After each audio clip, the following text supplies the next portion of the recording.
Hi, I'm Dr. Sarah Wasserbauer. Today we're going to talk about platelet-rich plasma injections with and without ACell and their efficacy in my practice. Right there. So we wanted to know if our platelet-rich plasma injections were having any effect and if they worked to grow hair. When we started these treatments about 5 years ago, there was very little objective data available. So we chose to measure the progress of our patients using a hair check cross-sectional diameter device. After about 4 years, we had about 150 patients. So we conducted a retrospective chart review to determine how much of an improvement our platelet-rich plasma injections were having. We also used global photographs and patient self-assessment surveys, but the most objective data came from these cross-sectional diameter measurements. So here's a summary. We got complete data from 79 patients, 50 male patients and 29 female patients. The average age of these patients was 45 years old. Now, just in case you're unfamiliar with hair check technology, I'm just going to demonstrate that this is a caliper device that allows you to take a sample of hair at a pre-measured area on your patient's scalp. You can reproduce this measurement each time by measuring from a consistent anatomical point. In this case, it's the glabella right here. So much like going to the same acre of forest, these are numbered, much like going to the same acre of forest in your patient's forest of trees, taking all the trees and putting them into a bundle and seeing what the diameter is, you can track this over time. And this technology can assess how much wood is in your patient's forest of hair. This is not like a caliper measurement of a single hair or a density measurement. This is a combination. Both the amount of trees and the diameters of those original trees can be tracked, and you can see how they change over time. So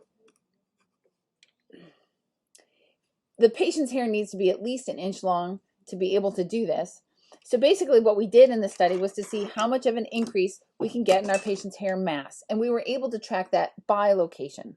We used 3 locations: the frontal area here, the frontal area, the kind of midway point, vertex or midbridge, and then the donor area or safe zone.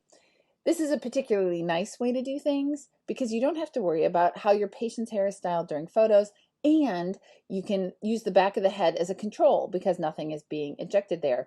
Plus, you can quantify the results, like a 10% increase or a 20% increase. We also tracked the other therapies our patients were using, and we did global photographs. We wanted to see if they were using finasteride, minoxidil. We let them use whatever they wanted to, but we tracked all the different things that they were using.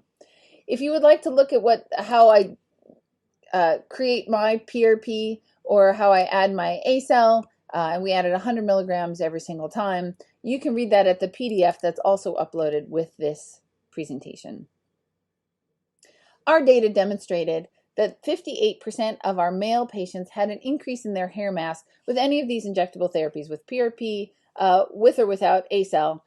There was no significant decreases in hair mass, and the other percentage, it was a less than 5% change in either direction. And the increase averaged 16.5 in the frontal region. Now, if you added 100 milligrams of ACell or matrostem powder, the increase rose to about 20% in both the frontal area and the top. Probably it went a little bit further back because when you added the ACell, you ended up getting a little bit more volume. So let me move myself out of the way here. Subgroup analysis was very interesting. It showed that adding additional therapies further improved the results, even on top of what the PRP was doing.